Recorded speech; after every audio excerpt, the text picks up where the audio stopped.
Hello guys, મિનાસ કિચનમાં તમારું સ્વાગત છે। આજે આપણે કાંદા લસણ નાખીને રાઈસ બનાવવાના છીએ, તો ચાલો આપણે બનાવીએ। કાંદા લસણનો રાઈસ બનાવવા માટે રાઈસ બનાવી લીધો છે। પછી લસણ અને કાંદા પણ કટ કરીને લઈ લીધા છે। પછી કઢાઈમાં 2 પરી તેલ લીધું છે। તેલ ગરમ થાય એટલે તેમાં જીરું, હિંગ અને કટ કરેલું લસણ નાખીને થોડું બ્રાઉન કલર થાય ત્યાં સુધી થવા દેવું। બ્રાઉન કલર થાય એટલે કાંદા નાખી લેવા। કાંદા પણ ડાર્ક બ્રાઉન કલરના થવા દેવા। આપણા કાંદા લસણ બ્રાઉન કલરના થઈ ગયા છે। પછી તેમાં રાઈસ એડ કરી લેવું અને સારી રીતે મિક્સ કરી લેવું। પછી તેમાં થોડું મીઠું એડ કરી લેવું।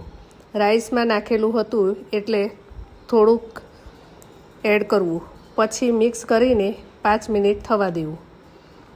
રાઈસ થઈ જાય એટલે તેની ઉપર લીલા દાણા એડ કરી લેવા। આપણા મસ્ત મજેદાર કાંદા લસણનો રાઈસ બનીને તૈયાર છે। તેને કઢી સાથે કે પછી એમ જ ખાવાની ખૂબ જ મજા આવે છે। જો તમને આ વિડીયો ગમ્યો હોય તો વિડીયોને લાઇક કરો, શેર કરો અને ચેનલને સબસ્ક્રાઈબ કરો। મળીશું એક નવી રેસિપી સાથે। ત્યાં સુધી બાય બાય, થેન્ક યુ।